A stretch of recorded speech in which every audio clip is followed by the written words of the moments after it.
Franchement, cette équipe, elle a le don de me rendre heureux sur des semaines et de me rendre fou sur des matchs qui, de base, en plus, sur le papier, sont faciles. Mais salut à tous, les gars, c'est Asial. Aujourd'hui, on se retrouve pour une nouvelle vidéo.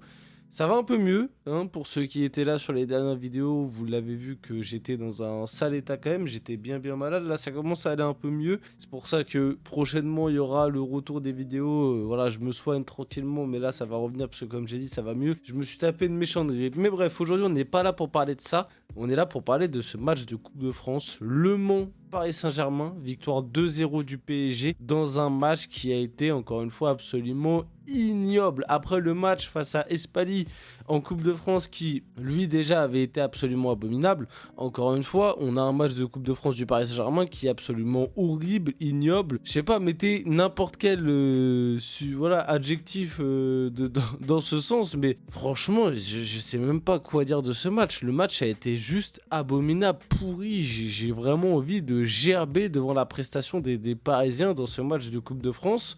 Encore une fois, on a une compo remaniée. Encore une fois, on va parler de certaines individualités qui n'ont absolument plus rien à faire du côté du Paris Saint-Germain. Mais ouais, honnêtement, très déçu. On va dire la seule note positive de la soirée, c'est le retour de Presco. Le retour de Presnel Kimpembe. Encore que, je sais même pas si c'est vraiment positif parce que je trouve que l'entrée de 10 minutes de Kimpembe nous a très vite douché. C'est-à-dire qu'il y avait encore un maigre espoir de se dire « Ah, peut-être que Kimpembe, sa rééducation, il l'a bien faite. Peut-être que Kimpembe, il va réussir à retrouver un niveau décent. » Bon, je vais pas vous mentir les gars, moi les 10 minutes de Kimpembe que j'ai vu à moi absolument pas rassuré et je pense qu'on ne reverra plus jamais le Kimpembe qu'on a connu à une certaine époque. Bon après c'était un retour hein, et ça reste que 10 minutes, mais bon 10 minutes face à Le Mans là, en l'espace de 10 minutes on a eu Kimpembe et Beraldo sur le terrain, on a failli prendre 3 buts, donc quand même inquiétant. Enfin bref. Je suis désolé un petit peu, hein, comme d'habitude, j'ai encore un peu la gorge nouée, du coup, tu sais, il y a un peu, c'est un peu compliqué de bien articuler la salive, etc. Voilà, et on est encore sur une fin de maladie. Avant que la vidéo, avant qu'on rentre dans le vif du sujet du débrief, n'hésitez pas à liker, commenter, partager, vous abonner, ça fait toujours plaisir, ça aide pour le développement de la chaîne. Et du coup, on va pouvoir y aller dès maintenant, comme d'habitude, je remercie bien évidemment tous ceux qui le font. Alors, vite fait sur le déroulé du match, et après on ira faire un tour sur FotMob, ça permettra de parler des individualités, parce qu'en vrai, sur ce style de match, c'est surtout les individualités qu'il faut frapper, parce qu'on va pas se mentir que c'est pas tactiquement, ou pour moi, il y a beaucoup de choses à dire sur ce match, quoi. Alors, tu joues à un bloc bas, même si, attention, hein, pour moi, il faut quand même féliciter et tirer notre chapeau à cette équipe du Mans. Parce que ça a joué bloc bas globalement, mais ça pressait quand même. Et puis surtout, ça jouait très très bien les transitions. Et ils ont fait certaines phases de jeu très intéressantes. Il y a vraiment certaines phases de jeu où ils nous ont fait mal. Pas parce qu'on était foncièrement mauvais, mais parce qu'eux aussi de leur côté, il y avait de la qualité. À noter qu'en plus... le but du 1-0 du PSG, c'est parce que justement ils ont essayé de prendre des risques, essayer de ressortir court. Au final, ils se font avoir par le pressing du PSG. Il y a aussi une petite erreur pour moi du côté du Mans qui donne le 1-0 pour Paris. Parce que ça aussi, c'est un truc qui est très très grave dans l'analyse. C'est que le PSG mène 1-0 sur une erreur du Mans. Mais sinon, les gars, je pense que vraiment on marque pas. Hein. Parce que s'ils nous donnent pas cette erreur là qui donne le 1-0, je pense qu'à la mi-temps il y a 0-0, voire même ils peuvent mener parce que Le Mans a des occasions. Et heureusement sur ce match où Enrique a mis Pacho et il a pas fait démarrer Kimpembe par exemple, où il a pas remis à Axel Tap ou je sais pas qui, parce que sinon on aurait été dans la merde. Je le dis clairement, aujourd'hui on n'a pas Pacho derrière, on en prend minimum un ou deux. Mais minimum, on prend un ou deux buts sur ce match. Tellement le match, défensivement, il y a eu des performances absolument horribles, il y a des trucs horribles. Mais bref, tout ça pour dire que Le Mans, je trouve, a quand même fait une prestation sympathique face à nous, ce qui n'est pas le cas de toutes les équipes de Ligue 1. Lucas Elsner, si tu tombes devant cette vidéo, dédicace à toi et ton Reims qui était absolument abominable. Mais bref. Donc ouais, un PSG qui en première mi-temps a été catastrophique. Honnêtement, la première mi-temps a gerbé, il n'y a absolument rien à en tirer de cette première mi-temps, à part que tu t'en sors avec le 1-0, comme j'ai dit, sur une erreur un peu et un bon pressing, on va dire, des Parisiens, mais... Franchement, il n'y a rien à tirer de cette première mi-temps, du déchet, c'était lent, mais vraiment très très lent, il y avait très peu de prise de risque, énormément de déchets. Alors ok, la pelouse avait pas l'air ouf, mais on l'a vu en deuxième mi-temps que c'était quand même un peu mieux, même si la deuxième mi-temps est pas dingue, mais par rapport à la première mi-temps, il y avait quand même du mieux. Bon aussi, t'as fait rentrer quelques individualités qui étaient bien différentes, mais la première mi-temps, honnêtement... J'avais juste envie de mettre les deux doigts dans la prise. Donc une première mi-temps effroyable, abominable, appelez ça comme vous voulez. Une deuxième mi-temps qui a été honnêtement nulle, mais qui a quand même été bien mieux que la première mi-temps. Au final, tu t'en sors avec un 2-0. Moi, je le dis clairement, cette équipe du Mans méritait de marquer un but. Et elle aurait même pu en marquer deux, comme j'ai dit. Heureusement que sur ce match, il y a un moment, il y a Safonov, il te fait une top parade. Il te fait un top parade. D'ailleurs, Safonov, à un moment aussi, il sort un peu au pâquerette. Et j'ai cru qu'on avait reperdu Lucas Hernandez. J'étais en train de me dire, oh là là, le bourbier. J'ai vraiment cru que Lucas Hernandez s'était refait les croisés. Au final, non, c'était juste la cheville, donc ça va.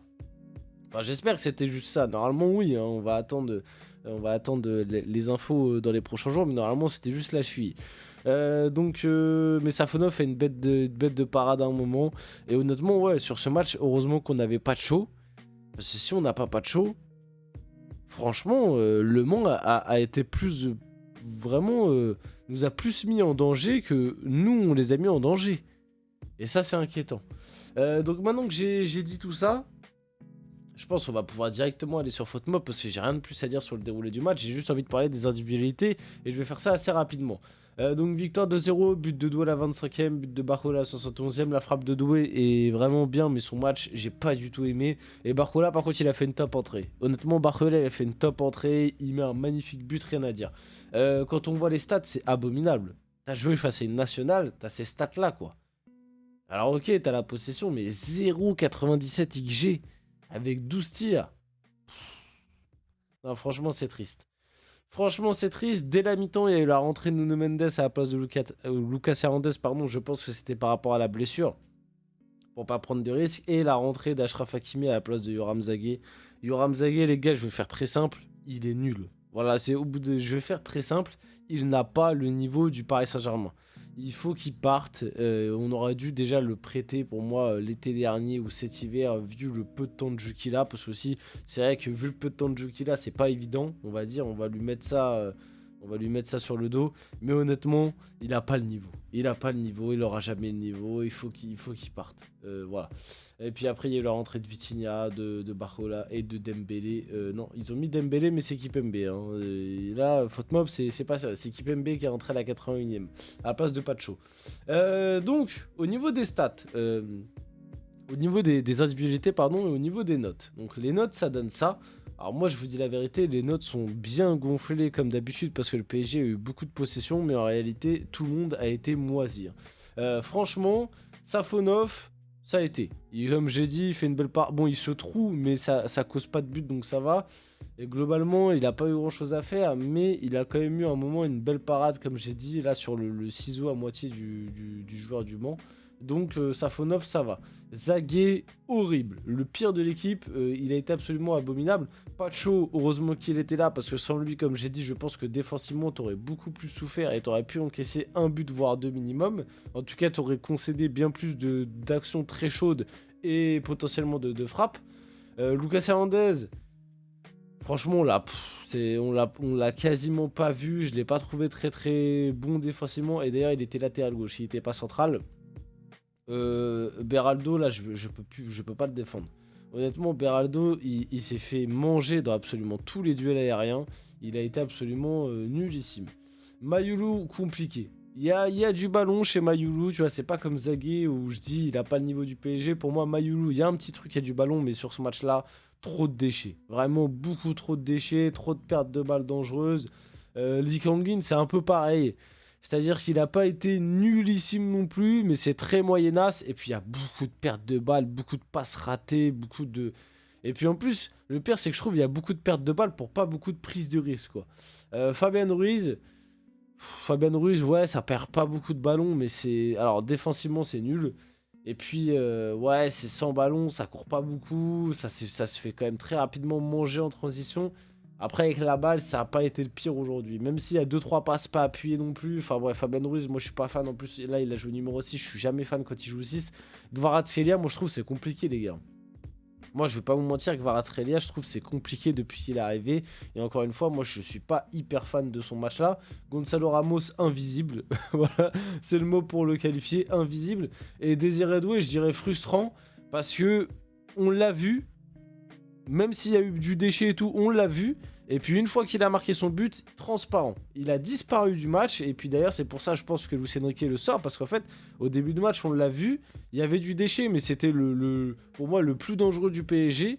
Il est buteur. Et puis une fois qu'il a mis son but, il a disparu.